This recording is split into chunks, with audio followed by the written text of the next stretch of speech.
Hey everyone, welcome to Over 50 Starting Over. I'm Barry Edwards, and today I have a special guest, Jim Paluch, who is a motivational speaker and renowned author. He just finished his book that I did the book cover for. I've mentioned that before in this podcast. It's called The Depressed Motivational Speaker. Yes, that is full of irony and very intentional.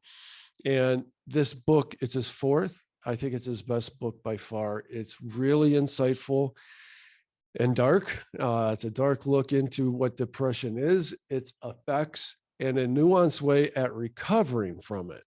So it's very original. It hit me particularly hard because I've dealt with depression throughout my adult life, in particular with seasonal affective disorder, but that's also spilled over into other times as well. And the most insightful thing I can say about depression is that it's a slow and insidious process that's so slow that you probably don't even know that you are dealing with it until you're actually on your way out of it. That's been my experience. So depression seems like something that we don't like to think about or talk about much. And I think it's because we don't really know how to talk about it. I know I haven't really had great descriptions or insight into it myself.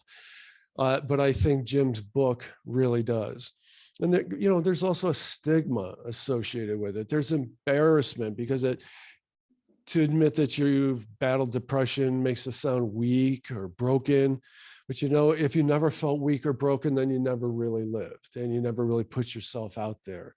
Jim's book, he lulls us in with almost a polite easiness and humor. There's an attention to nuance and detail that paints the picture of this man's day and this period of his life. It really brought me into his world, only to see his world really self-destruct. And it doesn't take long in this book for things to get very real. You'll be in on the joke that is the book cover illustration by chapter 2. And it was an interesting process creating the book cover for Jim, and it was a collaboration all the way. And it was a lot of fun, and I think it's very meaningful. What I think is so valuable about this book is that it's an engaging story. It's a fictional story that shows you what depression is, then illustrates the after effects and the recovery. It's not dry, it's very engaging. But it's rooted in cold, hard reality. It deals with suicide. And not everyone can recover from depression, but maybe some of us can. And I'm thinking that both this podcast that you're about to listen to and this book can maybe start opening up the doors to that elusive conversation. Man, this is talking about suicide. This guy's in an ambulance. What's going on in this book is dire. Have you had these kind of thoughts in your life? How bad has depression been for you at times? Yeah. Well, I have never attempted suicide. And okay. Hey, everybody. Welcome to a special edition of Over 50 Starting Over. I'm Barry Edwards, and I am here with my good friend, Jim Paluch, who is a retired motivational speaker and a renowned author. This is his fourth book that we're going to be talking about, which I am just finishing reading for the second time. And I was telling Jim a minute ago that I'm liking it better the second time around because I'm able to enjoy the nuances of there's just quite a setting being laid out here for your imagination to run away with. But the name of the book is The Depressed Motivational Speaker. And so we're here to talk about depression. I have a ton of questions for Jim. I want to know where this inspiration came from. I had the honor of doing the book cover, which I'm very proud of. And I'm equally proud of the book itself as well, and Jim's accomplishment with it, because I think it's very, very insightful. I have had bouts of depression, battled it throughout my life. I've not known how to even talk about it or define it for myself. I said the only profound thing that I can think of to say about it is I've not known that I was battling it until I was on my way out. And then being able to look back and say, wow, that was some dark stuff there. That's about the most profound thing I got to say about it. Besides that, I've read motivational books and self-help books my entire life, and I don't think I've ever had it defined as thoroughly and as well as this book does in its fictional way of analogies and seeing a guy walk through his journey, battling depression and the extreme things that happen to him in this book, and a proposed method of dealing with solving the problem that is depression. I got a lot of questions, Jim, but it's time to bring you in there. How are you? Great. How are you today? I'm tremendous, and what a privilege. I've been looking forward to this, and I want to thank you for the book cover, and I get great compliments on the book cover, so thank you. And as always, in the book cover, as in the book covers you've done for us, you've had to twist my arm and talk me into things, and you're always right, and so I appreciate it, and it's been fun to do that.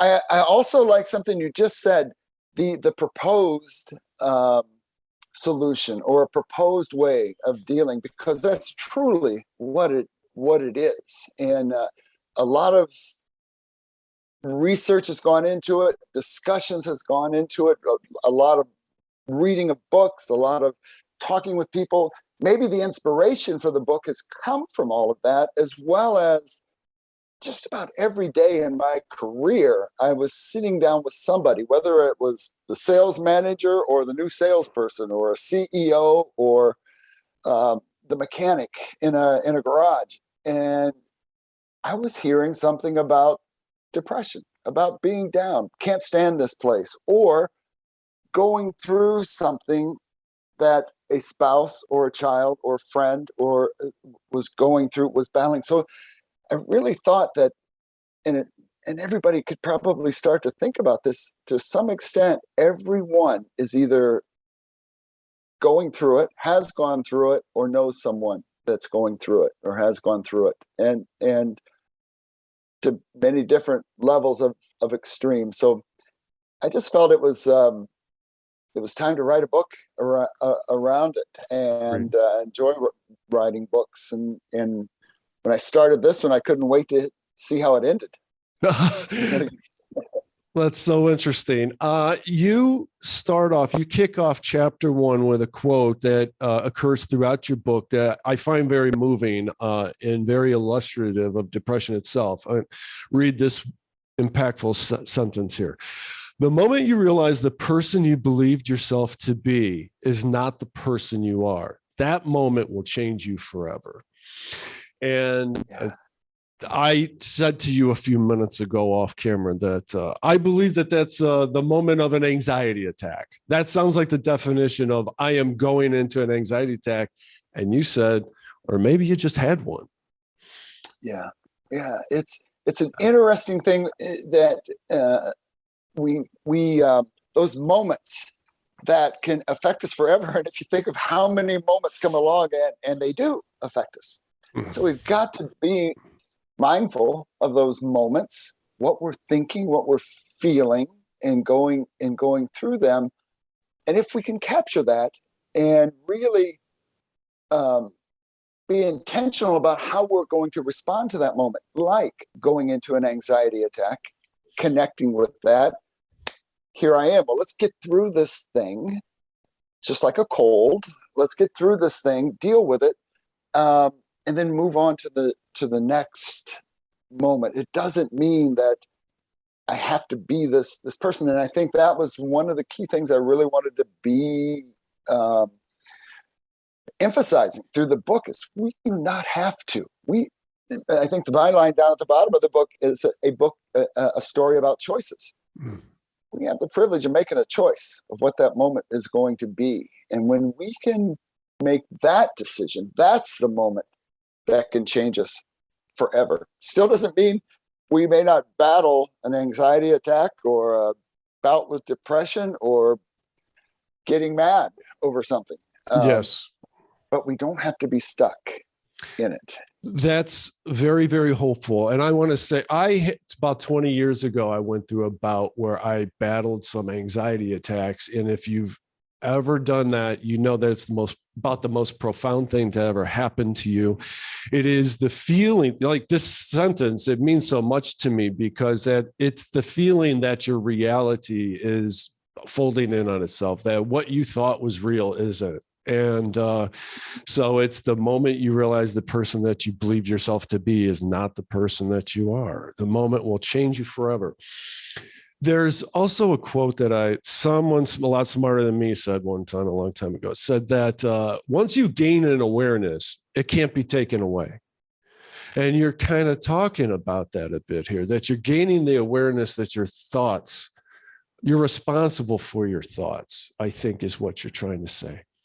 We're responsible for them, and we want to be responsible for them, because the awareness maybe that really hit me at a really young age was this idea that they can change us. Can I tell a quick story? And I promise it'll be a quick one. Years ago, I was probably 6 years old and 7 years old. I was just going into kindergarten. I can remember it. And I had on my thumb the ugliest bunch of plantar warts on the corner of it here. I'd chew on it like that, and I was embarrassed. I would hold my thumb in my pocket, and it was traumatic. These plantar warts, or my kids would look at it. And I had an Aunt Ruth from Alabama that came up from Huntsville, Alabama, came up to Cleveland, Ohio, visit us, and she said, "Jimmy, honey, do you want to get rid of those warts?" I said, "Sure, Aunt Ruth. Go get me a stick pin." So I go to my mom's sewing basket. I pull out one of those straight stick pins. I come back in and sit down on the couch next to her, and she says, "Here's what I want you to do. I just want you to rub that stick pin over those warts. Maybe even get a little piece of that wart. And then I want you to go hide that stick pin. And when you hide it, you say, 'Warts, warts, go find this that stick pin.'" Well, I did it. I can remember getting down on my knees, the exact place I hid it in the house, where I knew no one would find it. I could never find it again, or would never get it. And I said that. And Barry, this is the amazing miracle. The next day, the warts are gone. The next day, the warts are gone. Yeah. I have heard other stories like that. And motivational speakers, self-help people will talk about the power of intention and meditation, looking inside your body at whatever is the ailment and healing it and covering it with bright light and things like that. Miraculous self-healing stories. And so someone that I believed in so much, like an Aunt Ruth, who she could have told me I could fly, and I would, and built that belief, and it made it happen. And so I was so fortunate to have something like that as a 6-year-old, and maybe to even be a 6-year-old that was aware of that was pretty cool, Hey, wow. After that, she helped me I would get migraine headaches in 6th grade every Friday, after just worried about how did I do this week at school. And she just taught me how to relax and get rid of those. Wow. Get rid of those. And so we can make a choice. And that seed planted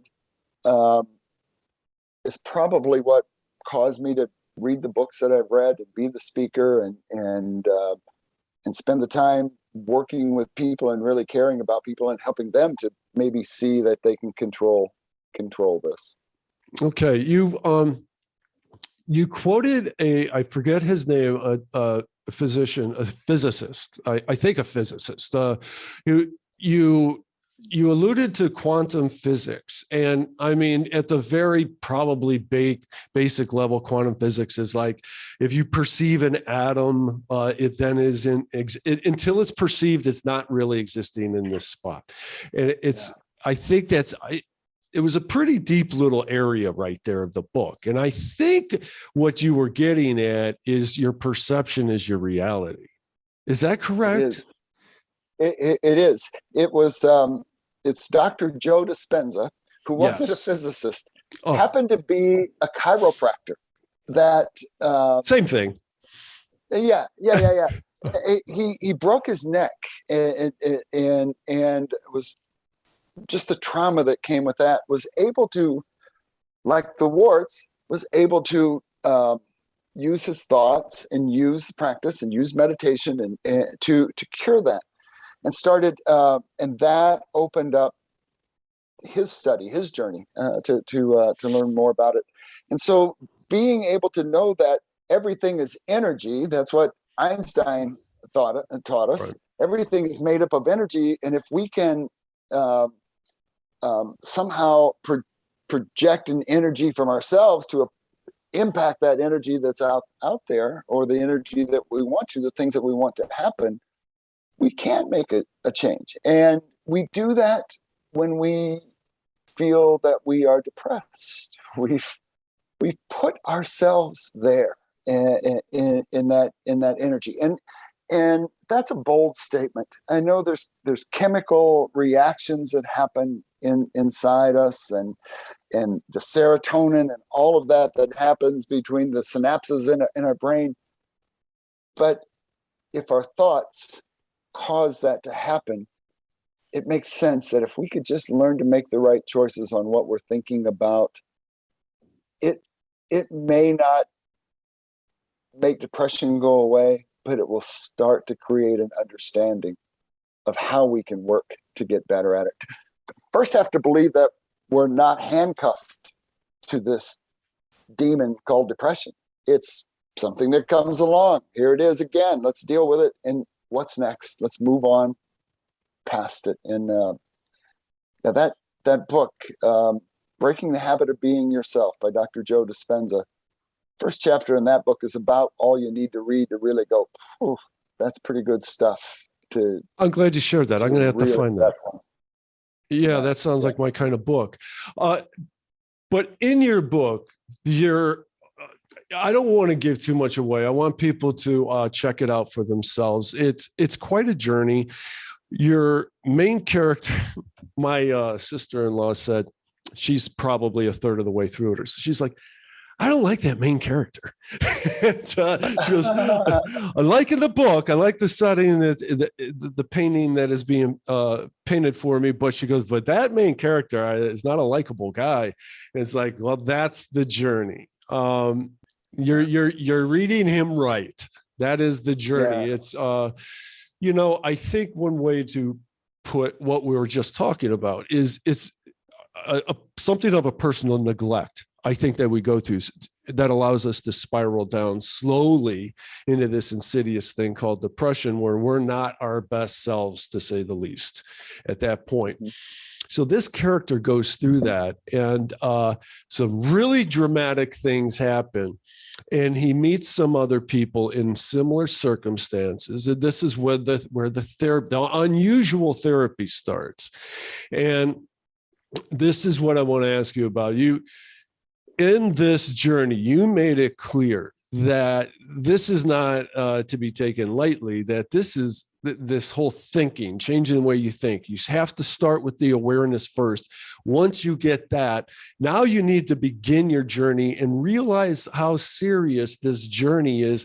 So serious, it's to the point that you have to learn this lesson to the point where it's a reflex, that it's not just, oh, eureka, I discovered this trick to overcome my no, it has to become reflexive.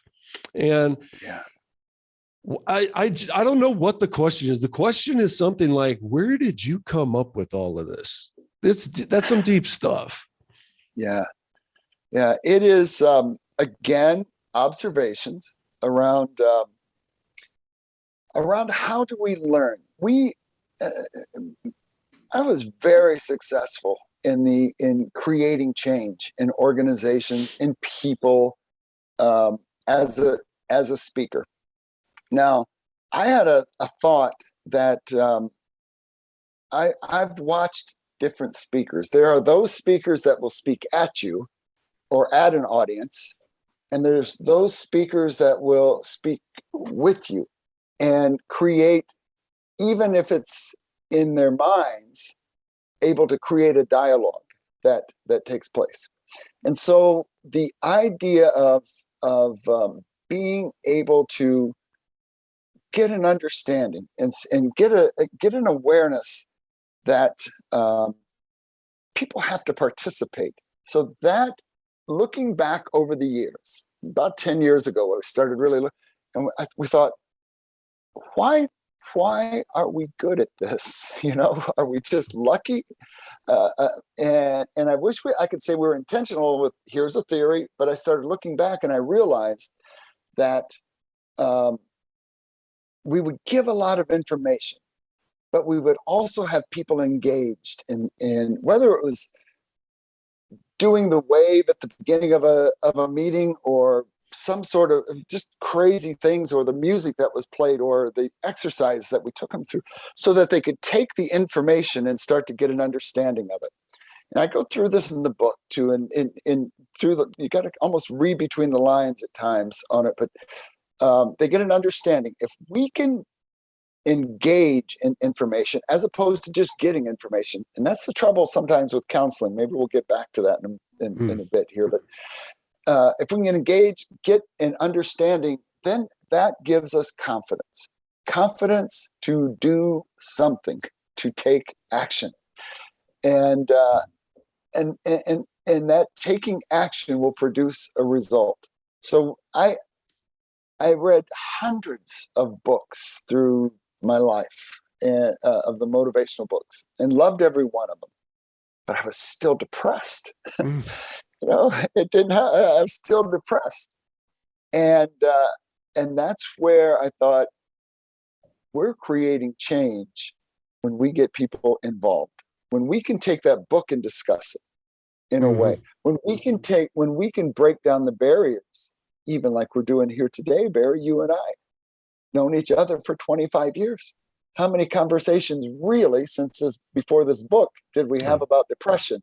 None. Well, I think it's a movement that is only just getting started. I mean, you could say that it has for the last 10 to 20 years, but only in those rare books that you find here or there.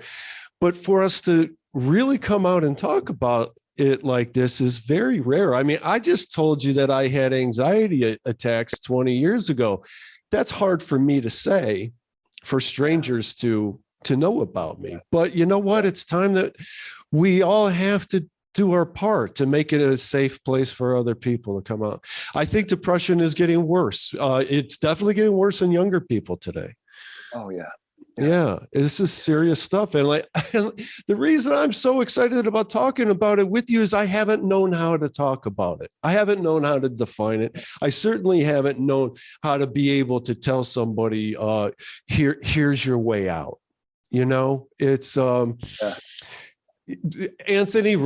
Tony Robbins has a quote that I hate, that he said, and I love Tony Robbins, but I hated this one because he, come up with these one-liners every now and then, and you go, oh, that's going to energize me for the day. He said about depression, the cure for depression is massive activity, or massive, I guess activity was the right word. And I hated that because it's like, dude, all you did was take the definition of depression and say, don't be depressed. Because the problem with depression is you don't have the motivation to take action. And that's what we're trying to find. That's whatever that is. That's what the cure to depression is. What a great, and I've heard that quote from him in the past. And yet when you stop and break it down, there's so much truth in it. If we think about it, and at least this is how I experienced and have experienced depression. When you're laying on a bed or sitting at your desk, depressed, the thought of taking your hand and moving it and putting your hand off of your knee up onto the desk is like climbing Mount Everest. Yeah. And so that little thought, that awareness, is what one of the first key thoughts and kind of ideas introduced in the book as the journey starts towards solutions and recovery is, what's next? What's next? Not, I got to beat depression. No, what's next could be, what's next? I may need to just take my hand off my knee and put it up here. Or I may need to pick up a pencil. I won't write with it yet, but I'll just pick up this pencil. Maybe tomorrow I'll write with it. And that gets us moving in the right direction. And those are ideas from Dr. Bob Maurer's books around One Small Step. And he's got a great one that's just been out, Mastering Fear. But it's all about little steps. And, oh, man, there's no way we can get up out of bed. Oh, and yeah. I just wanted to show you brought up Robert Maurer, Dr. Robert Maurer. He said he's quoted on the back of the book, "I believe it will give people hope," he says about the book. And I'm sorry, didn't want to interrupt you, but I just thought that was important to point out. Yeah, that was meaningful to me when he said that. So when it comes down to massive action, you tell that to a person in depressed state. Right. And I have massive action. I can't find my next breath. And you want me to take massive action. What's next? Well, let's find my next breath. And then let's move forward a little bit at a time. And then we build momentum. I think that's really well put. I have read that anxiety is either being in the future, fear of the future, or a dread about the past. It is not being in the present.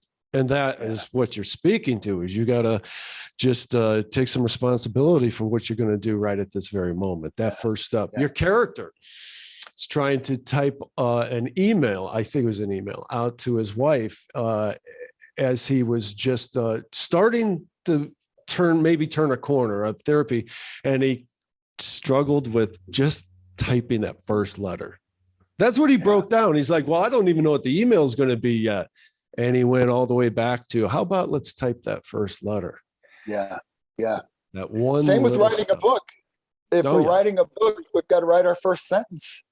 Oh, I'd like to write a book. How do you write a book? Well, you write the first sentence. Yeah. Is a good place. It was a foggy moonlit night on January 25th. Yeah. Yeah. And starting there. So,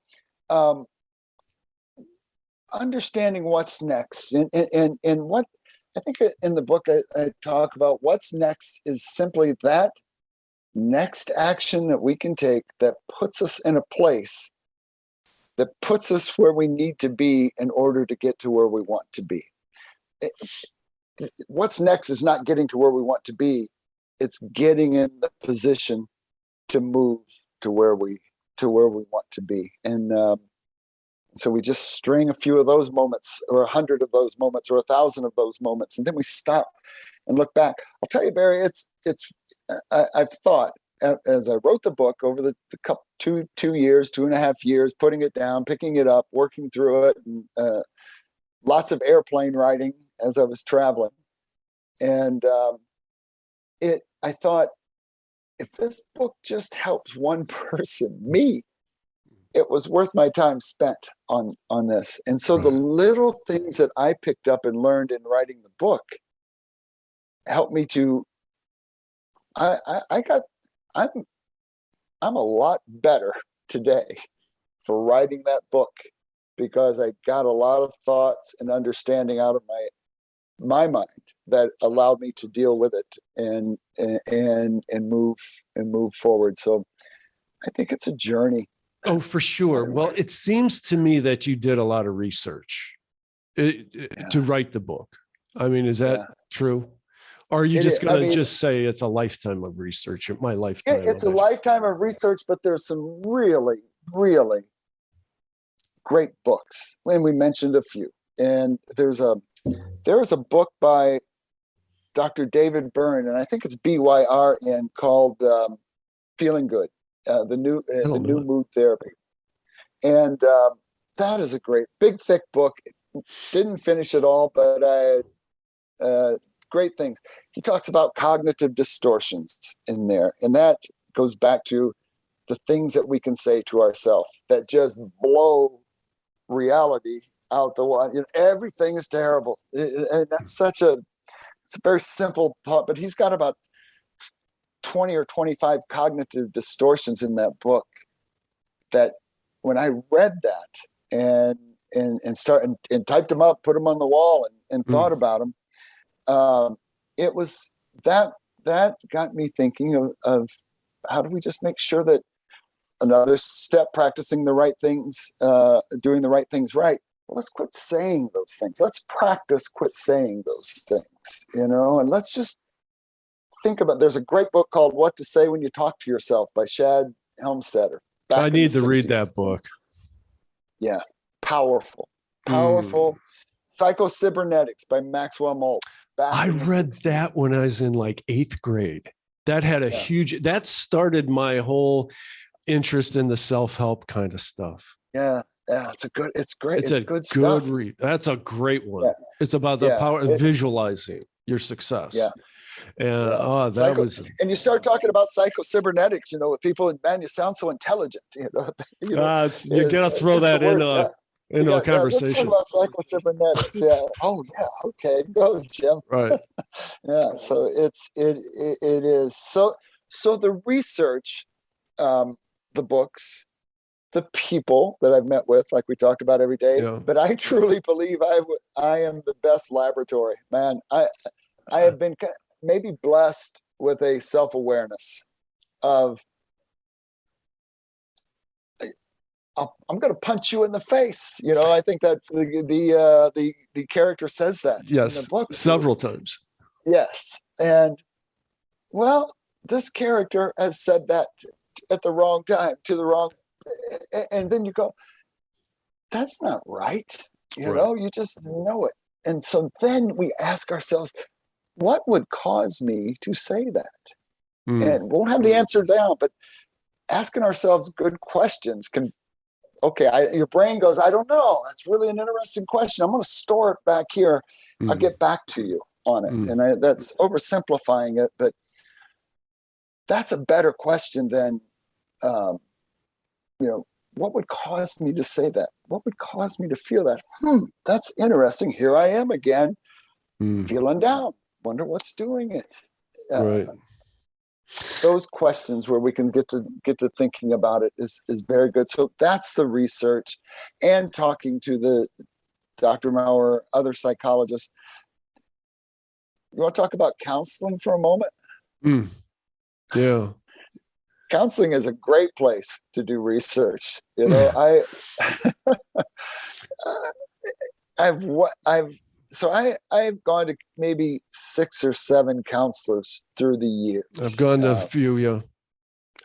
I got to say, I don't think that your chances of getting the right counselor the first time around are that strong. I think you need the right chemistry with someone. Yeah. And again, not being, a better question is, I wonder why we didn't connect. I wonder why I didn't like him. I wonder why it didn't make any difference what I said to her. I was still getting, but counseling again, and this is kind of the where I find the motivation to write about psychology is just coming out of the dark ages, or it's just starting to take off. Let's quit going back, and I too much counseling for me was spent. I wonder what happened back there. Well, I don't know what happened back there, and I don't know. And if I did know, I can't fix it anyway.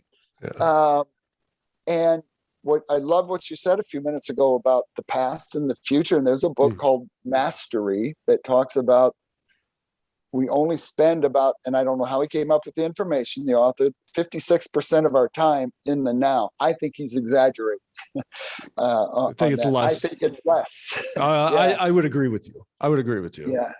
And we are either how it used to be, or we can't live in the now. My dad battled depression. He battled it, and I watched him would spend so much talking about what happened in the past, like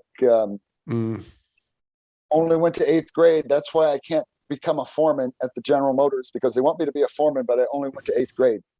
Or I put a little 5-day-old or year-old baby in his hands, and he boy, she's really going to be something when she gets to be 2. Man, wait till she grows up and she's 5. And she's 5. Wait till she's 7. And so Dad was there and he was out there. Yes. But man, when he was here in the present and dealing with people, and he's a social and sweet and wonderful. And this 8th grade education put 2 kids through college, paid his house off, and retired from the Chevy plant in Cleveland when he was 53 years old. Wow. Wow. And yet That's impressive. Thought he was a failure, My father was similar. Yeah, I would say my father was similar. Yeah. And he was a good teacher. Yeah. Taught me how to be depressed. I do believe that I watched it, and that must be how we're supposed to act. And it's an interesting thing. One thing that I got from my father was not from anything he ever said, but you just infer things. Very blue collar guy. And he taught me that if you're enjoying yourself, you're not really working. That's not work. And so I've struggled my entire life with trying to enjoy my work and being okay with that. It's just amazing what we pick up. And Jim, I want to get right to the point here. Your book, I don't think we really gave it a proper reference earlier on, but it deals with suicide. This is dark, man. And there are 4 different characters in here that I got a lot of questions. First of all, do the characters represent personality types, or do they represent people that you've known, or what is that? And back to, we're talking personally about depression. Man, this is talking about suicide. This guy's in an ambulance. What's going on in this book is dire. Have you had these kind of thoughts in your life? How bad has depression been for you at times? Yeah. Well, I have never attempted suicide. And people who read the manuscript early on, I would get calls in the middle of the night. Jim, if this is you, man, I'm jumping on a plane. I'm coming. Right. And, right. So the thought of suicide is so real when it comes to the depths of depression, and yet when I first really had depression diagnosed, probably 20 years ago, had a physical with a doctor, and we're talking, and somehow the concept of depression came up. I may have said, I get down a lot, and he said, well, come in here, and he went into another office, and he shut the door, and on the back of the door were 10 questions. Are you depressed? And he read these questions. I can't remember even some of the questions, but he read, yep, that's me. Yep, that's me. And the last question was, do you ever think about death or suicide? And I said, Doc, never really suicide. I've never bought a gun, bought a rope. But there's been feelings coming home from a long road trip that if the plane didn't land at the airport safely, that might be just okay. And he goes, oh my. Oh. And hello, Wellbutrin. All right. And that's how I was introduced to Wellbutrin. Was that moment. And because the thought of it. And I really don't feel totally qualified to speak of depression, but I do know that it's happened, and the story of the main character happened to a friend in that manner. I hear this sister-in-law, this sister, this brother-in-law, my father's friend, all you hear stories about it, and you know that depression took them to that depth. So your characters, like the four main characters, are inspired from these people? Yes, they are accumulation of a lot of people. It's really astute that you catch personality styles, because yes, they are. If you think about the four characters, there's a driver, there's an amiable person, there's an analytical person, and there's an expressive person. You're right. And you got the bases covered. I got the bases covered with them. And what about the doctor? Yeah, the doctor. No, okay, so we got a female doctor here that is extremely wealthy. She has the means to do this breakthrough kind of therapy of her own creation, I would say, and it's really different. And it has to do with tomahawks. It's really different, and I think it's incredibly insightful. So my questions now are: where did this doctor come from, and where did this idea of this therapy come from? This is why I asked you before about research. You did a lot of research going into this, because it's almost taken on a lot of responsibility for yourself to put this out there. It's something. Yeah. It's very innovative. Yeah, probably the doctor is my image of myself and how I've worked with my clients through the years of stretching their imagination, stretching their comfort zone, going beyond, doing things like throwing pies in a meeting, with a purpose, that taught people something. And so doing things out of the ordinary and asking questions. You attempted suicide. Well, you must not have been very good at it, because you're still here. Yeah. Bam, what a thing to say to a person. Wait a minute. No, that's done. Let's move forward. That is how I feel that we deal and coach and counsel business owners, people wanting to get better in their positions, or become better spouses or whatever. And so the accumulation of all of my experiences and the reading and being turned on to a Dr. Maurer or Tony Robbins or all kind of boiled down and come together in Doc and her approach to it. We actually did, not to the extent that it's in the book, tomahawk throwing. When we had a little compound in Asheville, North Carolina, where we would bring people to us for 2.5 days, and did great 2.5 day sessions, get people out of the city up into the mountains. And one of the things we would do at breaks is teach people to throw tomahawks.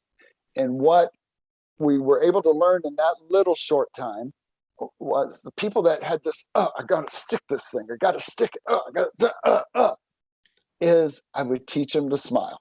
I would teach them, hey, have fun at this thing, would you?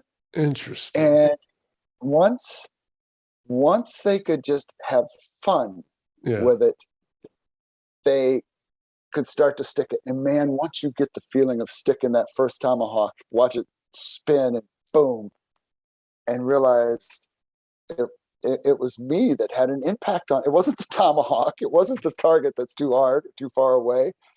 It was my thoughts and feelings towards what I'm doing here. And if we could, I would say, no, let me see your teeth. I want to see you smile as you throw it. And they would start learning to stick it. That's what they took away from tomahawk throwing. And I just built on that idea to the level that I take it in the book. Did you have any feedback from doctors, psychologists, or anything on this? Like they say, hey, there's some a strange approach. The doctors that we've talked to, Dr. Bauer, strange approach, but then it's right. It's back to that helping us practice the right things right, to the point that it was instinctual. And that was a term we use in the book a few times, this instinctual wellness of it's instinctual. Instead of depression becoming our instinctual response, how can we break that and let wellness and well-being become our instinctual response?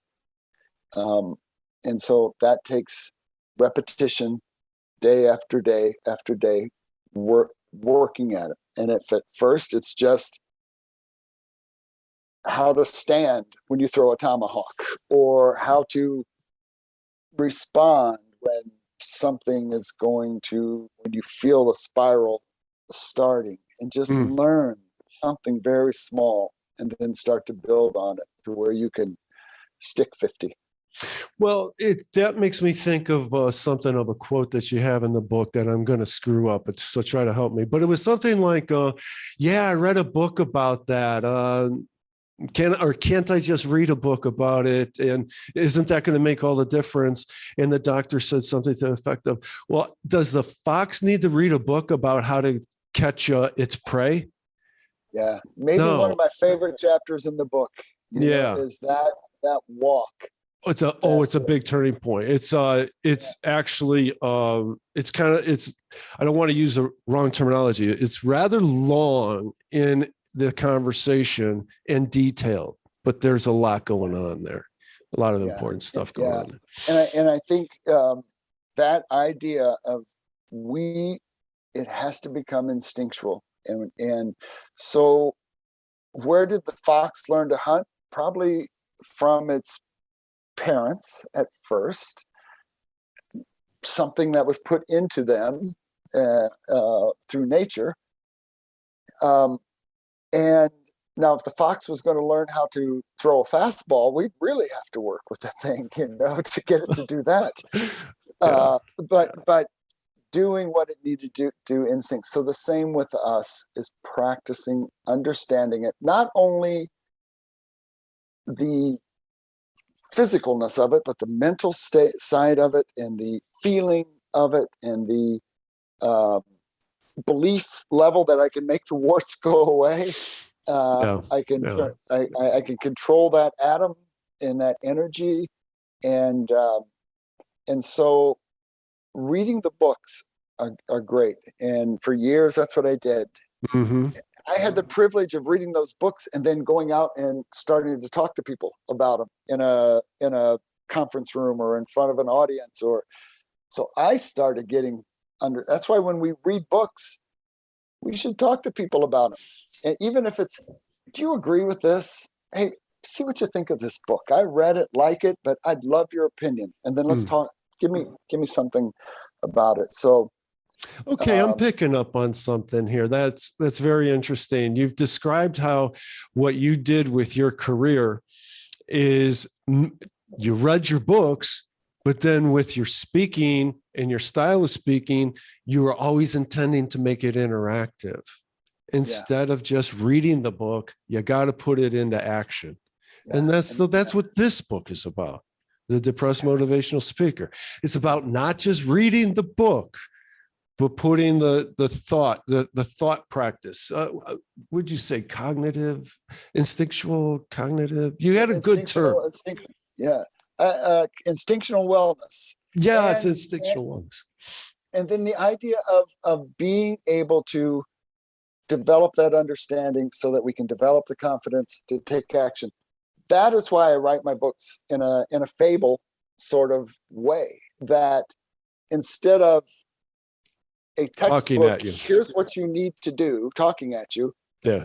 It is illustrated. That whole book, it's from inside the character's head, and he's making us, it's like you're having a conversation with this person that is telling the story, and that causes our brains to engage and to think about it. I really love what you said, that going through it the second time. I can read the book again and I think, I forgot I wrote that, or that makes sense to me now.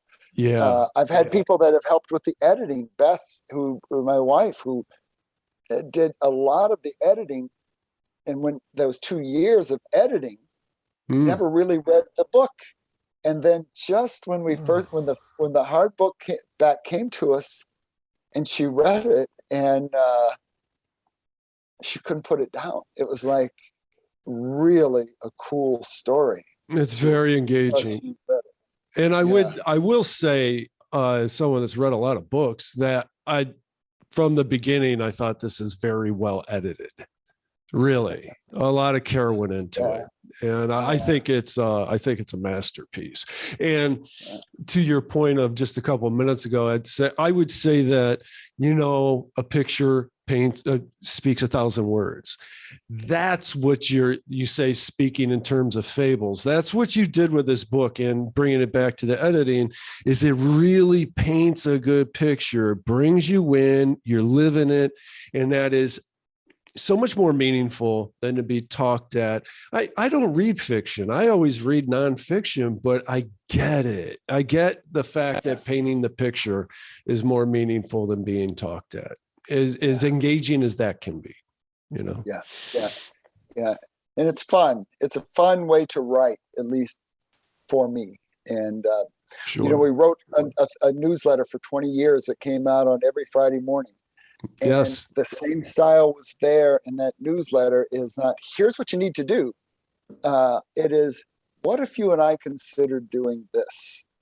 What if we considered this idea? Or what if we were more effective in learning not to hit the snooze button? What would that do for you? I know what it would do for me. That's a different kind of conversation that takes place. And so using questions to get us to where we get our brain thinking is powerful. And I think as parents, we can do it with our children, and with the husband and wives, with each other and co-workers, and then if our politicians would learn this, it could be just amazing. Our politicians, don't get me started on that. Maybe limit your time online to make it constructive. Social media, I think, is really enhanced depression a great deal because we use it irresponsibly. And it can't be used responsibly. Yeah. With that, I think we should wrap up, Jim. I just want to say again, this is the Depressed Motivational Speaker by our author and motivational speaker himself, Jim Paluch. And you could get it on Amazon. And is the hardback available now? Hardback is available on Amazon, paperback, and then Kindle. Oh, nice. And what about, I've asked you about this before, the audio version. When are you? We are so close to putting some things together on it. Barry, keep asking, but we're taking these little steps, just some magical things that are coming together on getting it into an audio book, which I love. Someone yesterday said, I'm dyslexic. I'll read the book, but please get it on audio for me. So that, and I thought that's a wonderful reason to do it. And, yes. It makes a difference. It will spark a conversation. One of the greatest things, and I'll end with this, that I think from an author's standpoint is when you get an email or a letter or a note or a phone call and somebody says, you know what, I haven't read a book in a long time.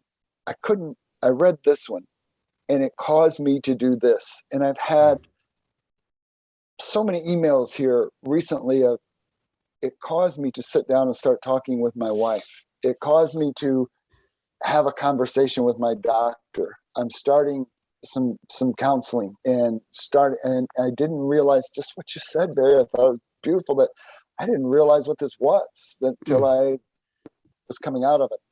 So it's causing conversations to happen and it's causing people to take action. And that's wonderfully rewarding for me, and I know it's going to be beneficial for a lot of people. Well said, Jim. And I'll say it'll make a great gift. It's a very engaging read, and it has sparked those conversations with my mother, with my sister-in-law. So it's, making its rounds through the family, and those are really good conversations to have amongst your family. Yeah. All right, Jim. Thanks a bunch, and hope we talk again. Sure appreciate it. Hope we do it again soon. Thank you. Okay, bye. Thank you. Bye, guys.